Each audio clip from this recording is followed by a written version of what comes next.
Paige Doherty wurde am 17. April 2000 in der schottischen Stadt Clydebank geboren. Seit ihrer Kindheit zeichnete sie sich durch ihr gutes Herz und ihre für ihr Alter ungewöhnliche Reife aus. Mit ihrem Lächeln, ihrer Nachdenklichkeit und ihrer Hilfsbereitschaft fand sie leicht Zugang zu Menschen jeden Alters. Paige strebte nicht danach, im Mittelpunkt zu stehen, aber ihre Anwesenheit war immer spürbar.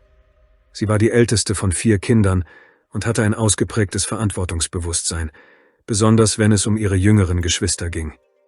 Ihre Mutter hieß Pamela und zog die Familie zusammen mit ihrem Mann Andy, Paiges Stiefvater, groß. In ihrem Haus herrschte immer reges Treiben. Natürlich gab es auch Schwierigkeiten, aber alle verband eine tiefe Zuneigung, aufrichtige Fürsorge und seelische Nähe. Paige hatte eine besondere herzliche Beziehung zu ihren jüngeren Geschwistern. Sie passte nicht nur auf sie auf, sondern kümmerte sich wirklich um sie. Von klein auf half sie im Haushalt und scheute sich nicht, ihre Meinung zu sagen, wenn es um wichtige Dinge ging. Besonders verbunden war sie mit ihrem jüngeren Bruder Andrew, der zusätzliche Aufmerksamkeit benötigte. Paige ging oft mit ihm in den Park oder ins Kino. Diese Momente waren nicht nur für ihn wichtig, sie bedeuteten auch ihr selbst sehr viel. Paige wusste schon früh, was sie im Leben machen wollte.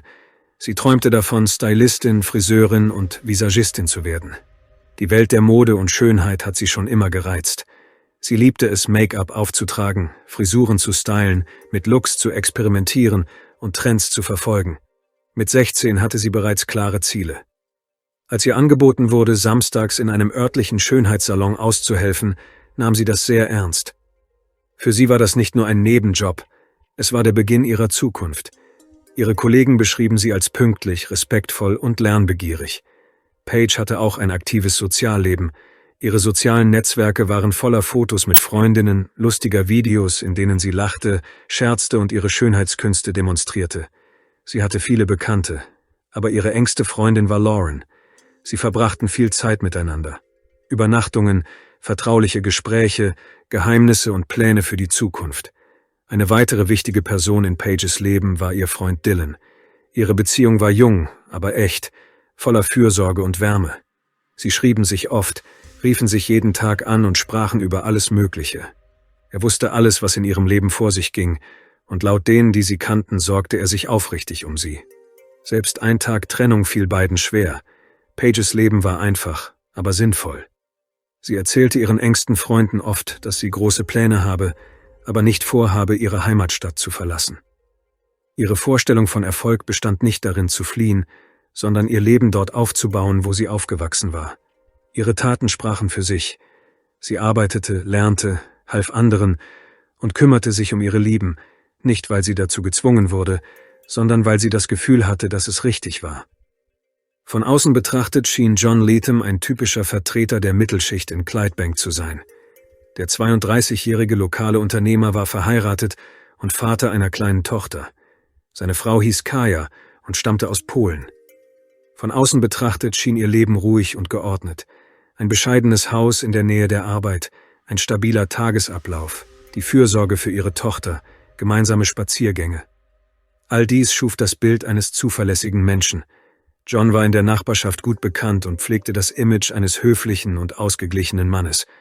Er betrieb einen kleinen Laden namens Deli's Deli, eine Mischung aus Tante-Emma-Laden, Mini-Café und Feinkostgeschäft mit Fertiggerichten. Er befand sich in einer belebten Straße, nicht weit von Wohngebieten und einer Bushaltestelle entfernt. Anwohner, Studenten und Arbeiter aus den benachbarten Straßen waren seine Stammkunden. John stand oft selbst hinter der Theke, unterhielt sich mit den Kunden und kannte viele von ihnen persönlich. Er war freundlich, zeigte selten Ärger und war nie offen respektlos. Diejenigen, die regelmäßig in seinen Laden kamen, bemerkten nichts Verdächtiges. Er machte den Eindruck eines ruhigen, gepflegten, vielleicht etwas zurückhaltenden Menschen, aber nichts, was Anlass zur Sorge gegeben hätte. Sein geschäftlicher Ruf war makellos.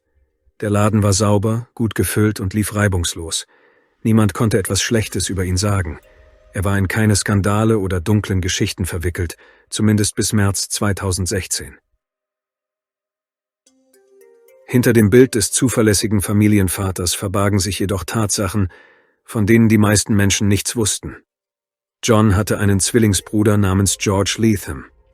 Nur wenige wussten von ihrer Verwandtschaft, und im Gegensatz zu John hatte George eine kriminelle Vergangenheit. Bereits 2003, als er erst 19 Jahre alt war, wurde George wegen eines schweren Verbrechens verurteilt. Er hatte eine Frau überfallen, sie in die Büsche gezogen und vorsätzlich angegriffen. Er erhielt 3 Jahre auf Bewährung. Er wurde zu gemeinnütziger Arbeit verurteilt und in das Strafregister eingetragen. Die Jahre vergingen, aber Georges Verhalten verbesserte sich nicht. Im Jahr 2016, nur wenige Tage vor der Gerichtsverhandlung, geriet er erneut in die Schlagzeilen. Betrunken tauchte er in der Nähe einer Tankstelle auf, bewaffnet mit einem Messer und Metallknüppeln, und begann Passanten zu bedrohen. Bald darauf wurde er erneut in Gewahrsam genommen. Sein Leben setzte seinen gefährlichen und chaotischen Kurs fort. Im Jahr 2019 beging er einen weiteren Angriff, diesmal zu Hause. Er schlug seine schwangere Frau und fügte ihr schwere Verletzungen zu.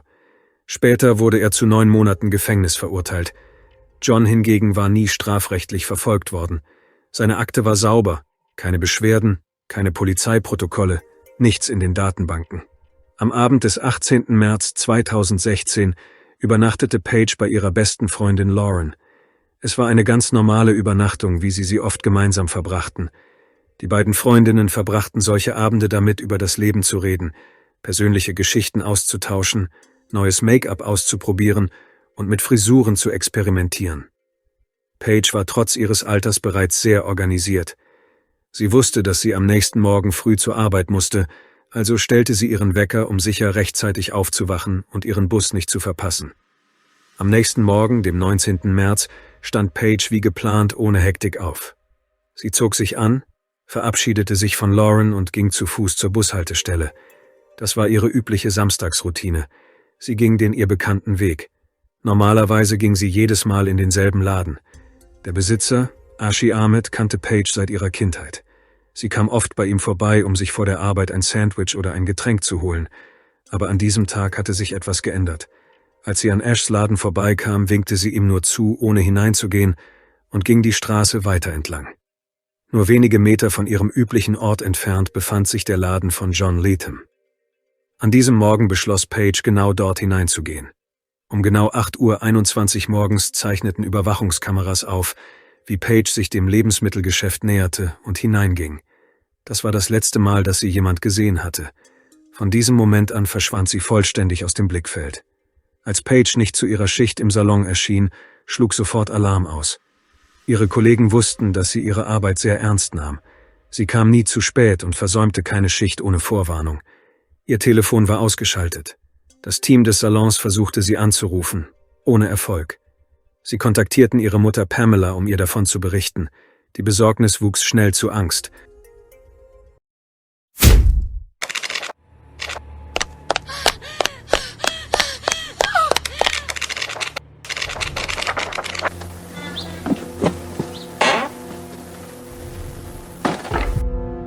Das perfekte Geschenk zur Adventszeit. Erhältlich bei Amazon. Link in der Beschreibung.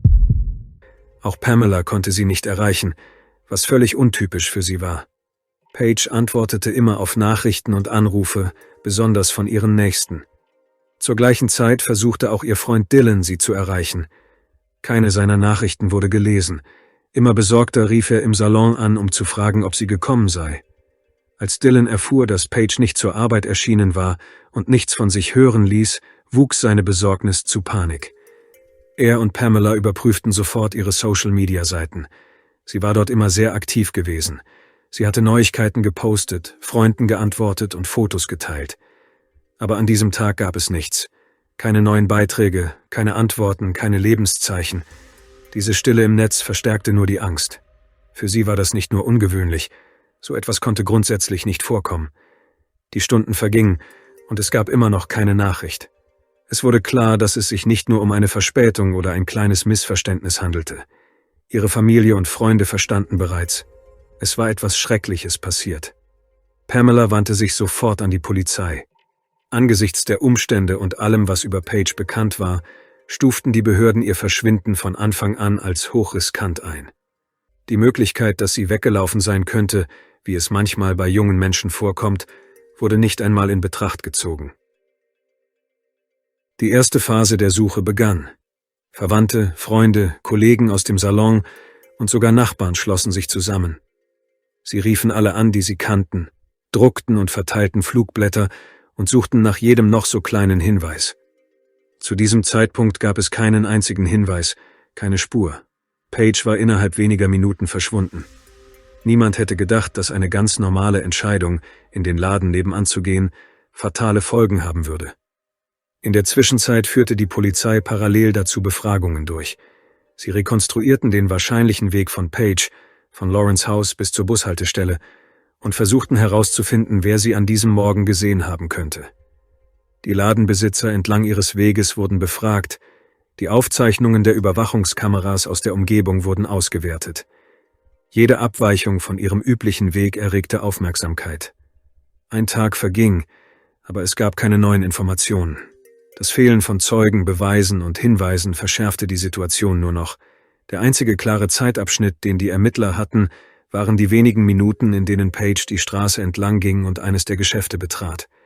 Genau zu diesem Zeitpunkt verlagerte sich die Aufmerksamkeit auf diese Geschäfte. Noch ahnte niemand, dass die Spur hinter einer dieser Türen endete. Die Suche nach Paige Doherty dauerte 2 volle Tage. Ihre Familie, Freiwillige und die Polizei gaben die Hoffnung nicht auf, sie lebend zu finden. Aber am Morgen des 21. März 2016 wurde diese Hoffnung zunichte gemacht. Ihre Leiche wurde von 2 Passanten in einem verlassenen Straßenstreifen gefunden, etwa 1,5 Kilometer von der Bushaltestelle entfernt, zu der sie an diesem Samstag unterwegs war. Der Ort war schwer zugänglich und von dichter Vegetation überwuchert. Nur selten kam jemand dorthin, was erklärte, warum die Leiche nicht früher gefunden worden war. Die Passanten bemerkten einen verdächtigen schwarzen Sack auf dem Boden. Als sie näher kamen, stellten sie fest, dass sich darin eine Leiche befand. Die Polizei traf schnell ein und sperrte den Ort ab. Bereits bei der ersten Untersuchung wurde klar, dass die Frau an mehreren Stichwunden gestorben war. Die Gerichtsmediziner zählten 146 Verletzungen durch scharfe Gegenstände am Körper. 61 davon waren Stichwunden. Die übrigen waren typische Verletzungen, die sie sich im Kampf zugezogen hatte, als sie versuchte, sich zu verteidigen. Am stärksten betroffen waren ihre Hände und Unterarme, ein eindeutiger Beweis dafür, dass Paige sich verzweifelt gewehrt und mit aller Kraft gekämpft hatte. Trotz ihrer geringen Körpergröße von nur 152 Zentimetern kämpfte sie um ihr Leben. Einige Wunden an Kopf und Hals waren besonders gezielt und wiederholten sich. Eine tiefe Stichwunde am Hals durchtrennte die Halsschlagader und verursachte einen massiven Blutverlust. Nach Meinung der Experten war genau diese Wunde tödlich. Das Ausmaß der Aggression, das während der Tat zum Ausdruck kam, ließ keinen Zweifel daran, dass es sich nicht um einen zufälligen Überfall oder einen Raub handelte, der nicht nach Plan verlief. Es war eine persönliche, emotionale Ladung zu spüren. Die Ermittler schlossen schnell die Version eines zufälligen Täters aus. Die Anzahl der Verletzungen, ihre Lokalisation, die ungeheure Wucht der Schläge, alles deutete darauf hin, dass der Angreifer Paige kannte. Das Verbrechen wurde mit Wut begangen, was häufig bei Fällen vorkommt, die durch persönlichen Hass oder Groll motiviert sind. Auch der Ort, an dem die Leiche gefunden wurde, warf viele Fragen auf. Er lag abseits der Hauptstraße, war für vorbeifahrende Autos nicht zu sehen und nur mit Mühe zu erreichen. Das war keine spontane Entscheidung. Wer auch immer das getan hatte, kannte entweder die Gegend gut oder hatte diesen Ort im Voraus ausgewählt, um die Spuren des Verbrechens zu verwischen. Die Art und Weise, wie die Leiche verpackt und platziert worden war, deutete eindeutig darauf hin, dass sie erst nach dem Mord hierher gebracht worden war. Die Nachricht von der Entdeckung von Paiges Leiche verbreitete sich sofort in ganz Clydebank. Für alle, die an der Suche beteiligt waren, war dies ein schwerer Schlag. Die Familie wurde offiziell benachrichtigt. Ihre Mutter Pamela konnte sich nicht mit der Realität abfinden. Dylan, ein enger Freund und Paiges Freund, war völlig verzweifelt. Freiwillige, die noch gestern Flugblätter aufgehängt und Nachrichten über die Suche veröffentlicht hatten, schrieben nun Beileidsbekundungen. Die ganze Gegend versank in allgemeiner Trauer. In der Zwischenzeit begann die Polizei, die Aufzeichnungen der Überwachungskameras auszuwerten und alle zu befragen, die Paige am Tag ihres Verschwindens gesehen haben könnten. Ihr Ziel war es, ihre letzten Schritte nachzuvollziehen und herauszufinden, wer sie als letzter gesehen hatte. Es wurde klar, dieses Verbrechen war entweder sorgfältig geplant oder von jemandem begangen worden, der sicher war, alle Spuren verwischen zu können. Aber in einer Stadt, in der fast an jeder Ecke Kameras stehen, war es praktisch unmöglich, spurlos zu verschwinden. Die Ermittlungen kamen in eine entscheidende Phase. Die Ermittler konzentrierten sich darauf, den Weg von Paige Doherty am Morgen des 19. März zu rekonstruieren. Sie forderten die Aufzeichnungen aller Überwachungskameras entlang ihres üblichen Weges an, von der Wohnung ihrer Freundin Lauren bis zur Bushaltestelle. 2 Punkte stachen hervor: der Laden Fleming Food, wo sie normalerweise ihr Frühstück kaufte, und der benachbarte Lebensmittelladen Delicious Deli, den sie an diesem Morgen besucht hatte. Der Durchbruch in dem Fall kam nach einem Anruf bei der Polizei vom Besitzer von Fleming Food, Ashi Ahmed. Er erinnerte sich, dass er Paige an diesem Morgen gesehen hatte. Sie hatte ihm zugewunken, war aber nicht in den Laden gekommen, was ihm seltsam vorgekommen war. Er erinnerte sich daran, dass seine Überwachungskameras einen weiten Winkel abdecken, und sah sich die Aufzeichnung an. Auf dem Video war deutlich zu sehen, wie Paige die Straße entlang ging und den benachbarten Laden betrat, John Leathams Delikatessengeschäft. Auf der Aufzeichnung war jedoch nicht zu sehen, dass sie den Laden wieder verließ. Ahmed übergab das Video sofort der Polizei. Die Ermittler untersuchten die Aufzeichnung sorgfältig und stellten fest, dass Paige um 8:21 Uhr morgens das Delicious Deli betreten hatte. Danach verließ mehr als eine Stunde lang niemand den Laden. Um 9:58 Uhr zeichneten die Kameras dann auf, wie John Leatham den Laden abschloss, die Rollläden herunterließ und eilig davonlief. Er überquerte die Straße zu einem anderen Laden, wo er Desinfektionsmittel, Bleichmittel und strapazierfähige Müllsäcke kaufte. Dies wurde sowohl durch die Kameraaufnahmen als auch durch den Verkäufer bestätigt, der bemerkte, dass der Kunde sehr aufgeregt wirkte. Um 10:03 Uhr filmten die Kameras John erneut, als er mit seinen Einkäufen zum Lebensmittelgeschäft zurückkehrte. Kurz darauf kam er mit einem großen schwarzen Sack heraus, den er in sein Auto lud. Auf den Aufnahmen war deutlich zu sehen, dass ein Fuß in einem weißen Socken aus dem Sack ragte. Die Ermittler erkannten, dass sie Zeugen eines Versuchs geworden waren, eine Leiche zu beseitigen, aber das war nur ein Teil einer beunruhigenden Abfolge von Ereignissen, die von den Kameras aufgezeichnet wurden.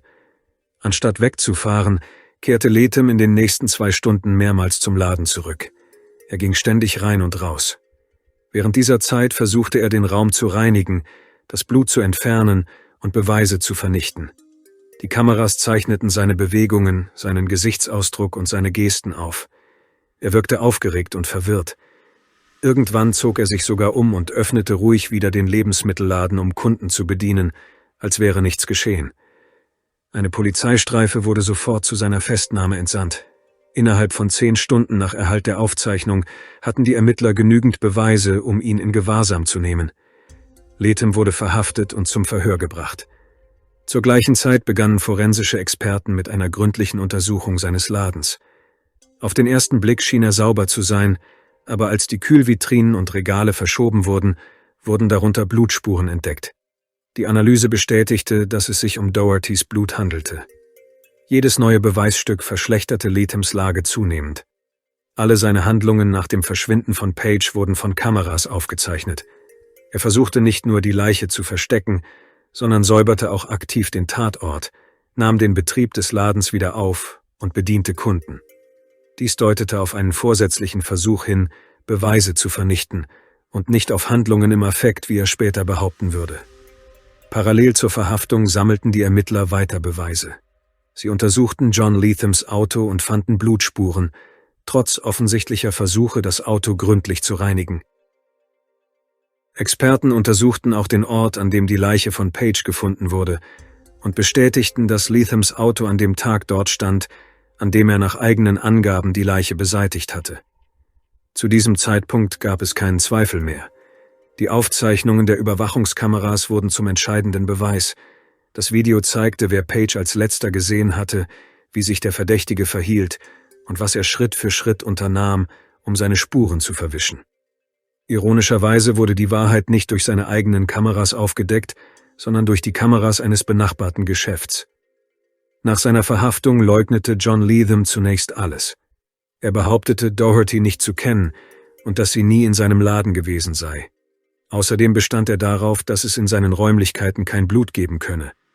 Aber die Polizei hatte bereits stichhaltige Beweise, Aufzeichnungen von den Kameras, Blutproben vom Boden und aus seinem Auto, sowie ein eindeutiges Bild, auf dem ein Fuß aus einem Müllsack herausragt.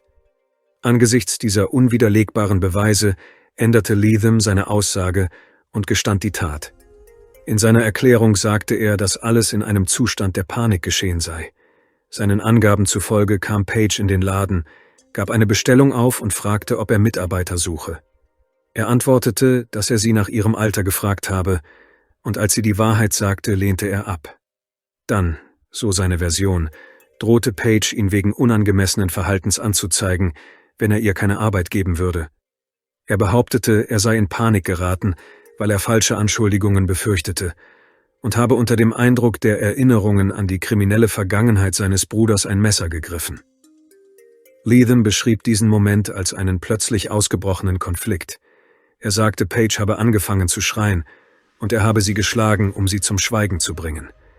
Als er merkte, dass sie tot war, wickelte er die Leiche ein, versteckte sie in einem Abstellraum und ging nach Hause.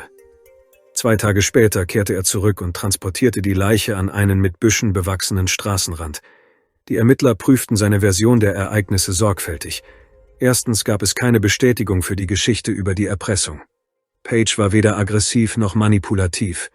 Ihre Mutter, Freunde und Kollegen beschrieben sie als freundliche, ruhige und wohlerzogene junge Frau. Sie hatte bereits einen Job in einem Salon, der ihr gefiel. Es gab keinen Grund, sich anderweitig nach Arbeit umzusehen. Zweitens ergab die gerichtsmedizinische Untersuchung, dass es sich bei dem Angriff nicht um einen Wutausbruch handelte. Er umfasste einen längeren Kampf und zahlreiche Verletzungen, was die Version eines momentanen Kontrollverlusts widerlegte. Es wurden auch keine Anzeichen für sexuelle Gewalt oder eine persönliche Verbindung zwischen Page und Leatham gefunden. Dies machte das Motiv für das Verbrechen noch rätselhafter. Er bestand darauf, dass er keinen Schaden anrichten wollte und auf etwas reagiert habe, das er als Bedrohung empfand. Aber die Art des Angriffs, 146 Stich- und Schnittwunden, von denen viele im Hals- und Gesichtsbereich zu finden waren, ließ keinen Zweifel an der grausamen Brutalität. Aufgrund der gesammelten Beweise wurde John offiziell des Mordes angeklagt. Sein Geständnis, gemischt mit erfundenen Rechtfertigungen, stieß weder bei den Ermittlern noch in der Öffentlichkeit auf das geringste Mitgefühl. Von Anfang an war klar, dass es sich nicht um einen momentanen Ausraster handelte, sondern um einen wohlüberlegten Versuch, ein schweres Verbrechen zu vertuschen.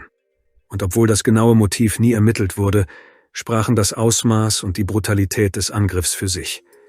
Sobald der Name John Leatham der Öffentlichkeit bekannt wurde, richtete sich die Aufmerksamkeit schnell nicht nur auf ihn, sondern auch auf sein Umfeld. Insbesondere begann man sich für seinen Zwillingsbruder George Leatham zu interessieren. Georges kriminelle Vergangenheit wurde erst bekannt, nachdem der Tod von Page Doherty bekannt wurde. Damals kamen Fragen auf. Inwieweit könnte Johns Verhalten mit der Familiendynamik zusammenhängen? Bei der Vernehmung bezog sich John selbst auf seinen Bruder und sagte, er sei in Panik geraten, weil er nicht sein Schicksal wiederholen wollte. Er behauptete, er habe Angst vor Vorwürfen wegen unangemessenen Verhaltens gehabt und hätte die damit verbundene Schande nicht ertragen können. Die Ermittler fanden jedoch keine Beweise dafür, dass Page ihn bedroht oder versucht hatte, ihn zu manipulieren. Selbst wenn man seine Erklärung für bare Münze nahm, warf sie noch mehr Fragen auf. Warum rechtfertigte ein Mensch, der scheinbar stabil war und ein normales Leben führte, seine Tat mit der Vergangenheit seines Bruders? 7 Monate nach der Tat begann der Prozess gegen John Leatham. Zu diesem Zeitpunkt hatten die Ermittler bereits unwiderlegbare Beweise gesammelt. Aufzeichnungen von Überwachungskameras, Ergebnisse von Gutachten, Zeugenaussagen und das eigene Geständnis des Angeklagten. Seine Verteidigung bestritt nicht, dass er Page getötet hatte, beharrte jedoch darauf, dass es sich um eine plötzliche Panik und nicht um vorsätzlichen Mord gehandelt habe. Das Gericht musste jedoch nicht nur die Fakten bewerten, sondern auch die Motive, die nachfolgenden Handlungen von Leatham und sein Verhalten danach. Der Prozess zog die Aufmerksamkeit der Öffentlichkeit auf sich. Im Gerichtssaal befanden sich Mitglieder der Familie Page, Journalisten, Aktivisten und einfache Einwohner von Clydebank. Alle, die versuchten, das Geschehene zu verstehen. Das Gericht befand John Leatham für schuldig, vorsätzlich ein schweres Verbrechen begangen zu haben. Er wurde zu lebenslanger Haft mit einer Mindeststrafe von 27 Jahren verurteilt, bevor er einen Antrag auf vorzeitige Entlassung stellen kann. Für die Familie Page war dies ein Schritt in Richtung Gerechtigkeit. Wie ihre Mutter sagte, Das bringt Paige nicht zurück, aber es garantiert zumindest, dass derjenige, der ihr das Leben genommen hat, in nächster Zeit nicht auf freien Fuß kommt. Das Gericht betonte die Brutalität des Verbrechens und Leathams Bemühungen, es zu vertuschen, und wies die Version eines emotionalen Zusammenbruchs oder einer plötzlichen Panik zurück. Trotz aller Beweise und der Reaktion der Öffentlichkeit legte Leathams Verteidigung Berufung ein und argumentierte, das Urteil sei zu hart. Sie verwiesen auf seine Vorstrafenfreiheit, seine Familie, seine kleine Tochter und die Tatsache, dass er als angesehenes Mitglied der Gesellschaft galt. Die Anwälte bestanden darauf, dass die Tat nicht geplant war und dass Leatham Reue zeigte und daher Milde verdiente. Dies löste in Clydebank eine Welle der Empörung aus, insbesondere unter den Familienangehörigen und Freunden von Paige. Dennoch überprüfte das Berufungsgericht den Fall und reduzierte die Mindeststrafe von 27 auf 23 Jahre. Der Richter verwies auf das Fehlen von Beweisen für eine vorherige Planung und die Tatsache, dass Leatham seine Schuld eingestanden hatte. Die Entscheidung löste heftige Kritik in der Öffentlichkeit aus. Für viele sah es wie eine Belohnung für den Täter aus. Die Angehörigen erklärten öffentlich, dass sie die Strafminderung nicht nur als Beleidigung für sich selbst, sondern auch für das Andenken an Paige empfanden. Leathams Verhalten nach der Tat, Aufräumen des Tatorts, Verstecken der Leiche, Versuch, so weiterzumachen, als wäre nichts geschehen, zeugte nicht von echter Reue. John Leatham selbst blieb während der Verhandlung ruhig. Er sah die Familie Paige kein einziges Mal direkt an und sprach sie auch nicht an. Sein Verhalten war distanziert und gefühllos. Es entstand der Eindruck, dass er sich vollständig von der Realität seiner Tat distanzierte. Das endgültige Urteil hinterließ einen bitteren Nachgeschmack. Einerseits wurde der Täter hinter Gitter gebracht. Andererseits löste die Erkenntnis, dass er in etwas mehr als 2 Jahrzehnten wieder auf freien Fuß kommen könnte, bei vielen ein Gefühl tiefer Ungerechtigkeit aus. Das wichtigste Ergebnis war jedoch, dass das Verbrechen eine offizielle rechtliche Bewertung erhielt und die Familie Paige die Möglichkeit bekam, sich öffentlich zu äußern und ihren Schmerz zu teilen. Das Gericht beantwortete die Frage, wer, aber die Frage, warum, blieb unbeantwortet. Danke fürs Zuschauen und passen Sie auf sich auf.